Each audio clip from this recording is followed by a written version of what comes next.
Hey, what's up everybody? Welcome back to The Real Heroes Show. You got Cory here with you as always, and in today's video, it's time to figure out which 4K Blu-ray is the best from the Star Wars Prequel Trilogy. That's right, we got the Phantom Menace, Attack of the Clones, and Revenge of the Sith. I watched all three of these on 4K Blu-ray very recently, and I figured it'd be a good time to share my thoughts. Take what you think about these films, cast that aside. We're not talking about the quality of the film. We're only going to talk about the audio presentation, the video presentation, and which one of these is going to reign supreme. Make sure that you stay all the way through to the end to find out. So packaging wise, they're all part of this Ultimate Collector's Edition. So got a nice little slip cover here. Packaging is going to look the same as the slip on the outside. Pop it open. You've got a redemption for a digital code. You have the standard Blu-ray. You've got the 4K disc, and then underneath the 4K disc is a bonus features disc. So there are 3 discs inside of each one of these, and it's going to be the same for episodes 1, 2, and 3. So to get into the tech specs, all 3 of these films were up-converted from a 2K DI, so they're not native 4K, which they're the only 3 from the entire Star Wars collection that are not. The original trilogy, obviously, they're all shot on film, so they're native 4K. Solo and Rogue One, same thing. Entire sequel trilogy, same thing. So you've got native 4Ks for all of those, and upscaled 4Ks for the prequels. They all have an HDR10 application. The only film in the catalog that has a Dolby Vision is The Last Jedi, which ran on its first press, and then when this Ultimate Collector's Edition came out, they actually changed the HDR application to just be HDR10, probably to make it uniform with the rest of the saga. So they all have a 2:39:1 aspect ratio, and they all come with a Dolby Atmos audio mix. So, dive right into episode 1. In terms of video on episode 1, it's a little bit of a mixed bag. This film was shot on a mix of both film and digital cameras. At the time, back in the late 90s, George Lucas really wanted to push the envelope, as is the usual for Star Wars, with cinematography, with visual effects, with all that fun stuff. So shot on film, stuff that was standard, used digital for a lot of stuff that included CGI, like Jar Jar Binks, the first CGI character to have a somewhat leading role in a film. All the battle stuff at the end, mostly on digital, and it shows. The visual effects are not great when you're looking at them 20 some odd years later.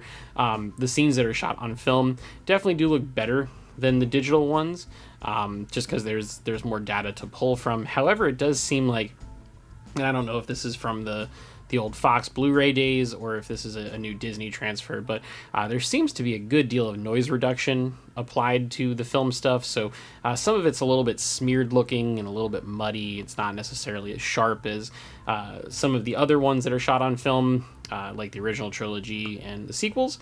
Some of those are jaw-droppingly beautiful, and we'll get to them in another video. But yeah, so practical effects, those look great. The visual effects don't really hold up that are CGI, which, again, that's a thing with the prequels. There's a lot of blue screen and green screen, and for better or for worse, you take it or leave it.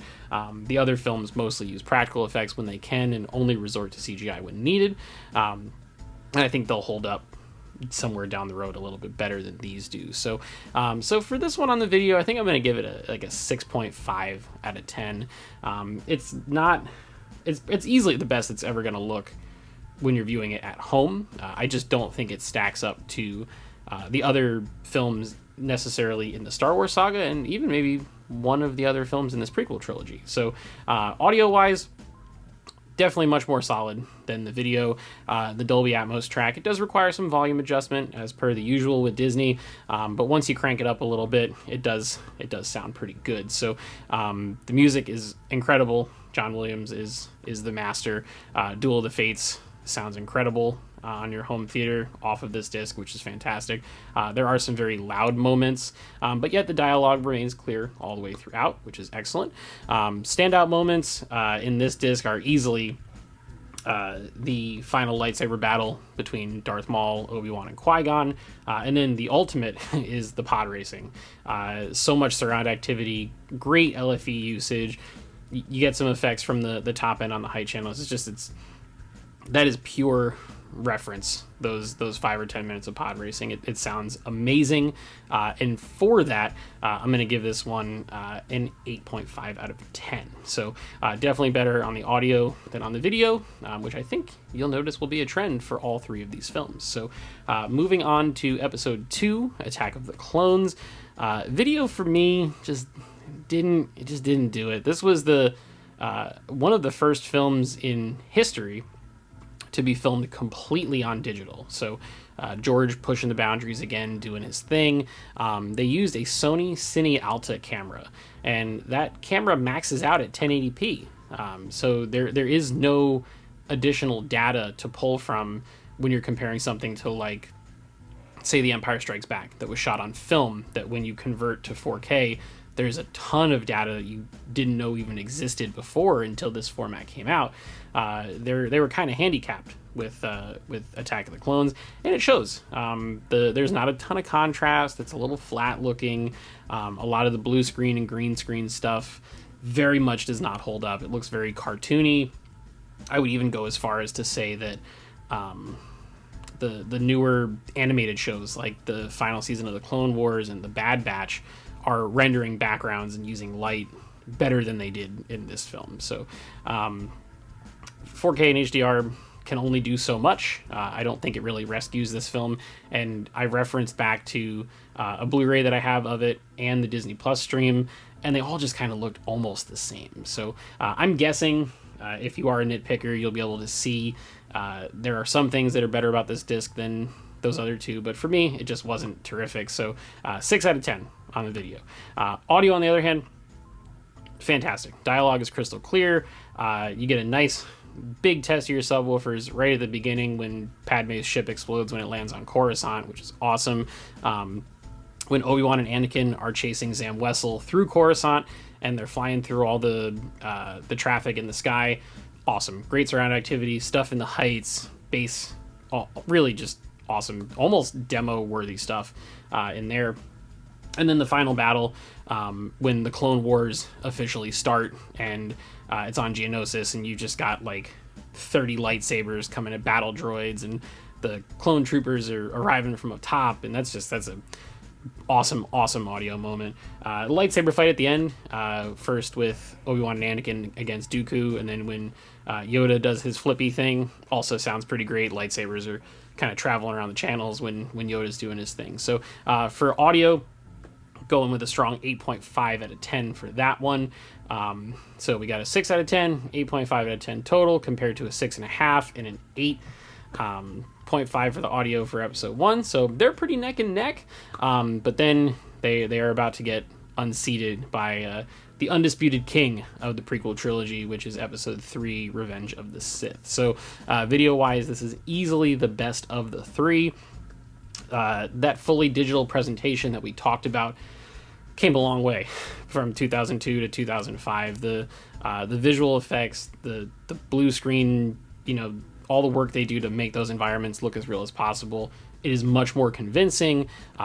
Black levels are great. The lightsabers are super bright. Textures are sharp. This is easily the best looking of the 3 films, as it should be, because it's the newest, had the newest technology. So I'm going to give it an 8.5 for video. I feel like this is as close as this trilogy is going to come to a reference type presentation. So 8.5 out of 10 there. Audio, booming. Your subwoofers are going to get tested right from the downbeat of the opening battle over Coruscant. As Anakin and Obi-Wan's fighters are coming in, there's loud bass that is pulsing through the system, and then as soon as they dip into the battle, the surrounds light up, the height channels light up. It's a spectacular battle. Very, very cool. use of just all the technology that's available to them. Dialogue is crystal clear. They do a really great job using the surrounds during establishing shots when fighters and starships fly from behind you and then make their way into the front sound stage.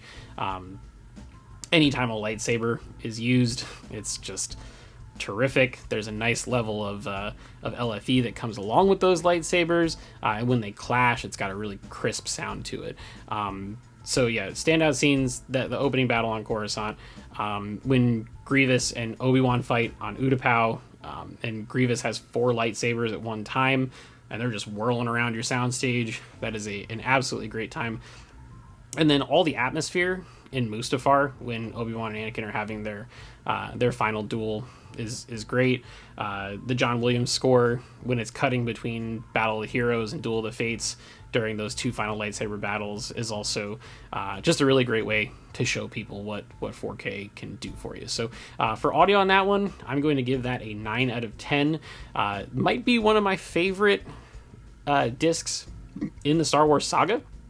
I think it's really great, and I've actually come around to the movie quite a bit as the years have gone by. I loved it when it came out.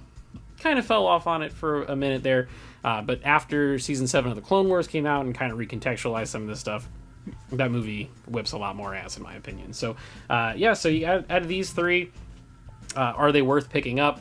If you're a fan of Star Wars, yes. If you enjoy good audio on your home theater, yes. If there's one to pick out of the 3, it is definitely this guy. It is Revenge of the Sith. It looks great. It sounds great.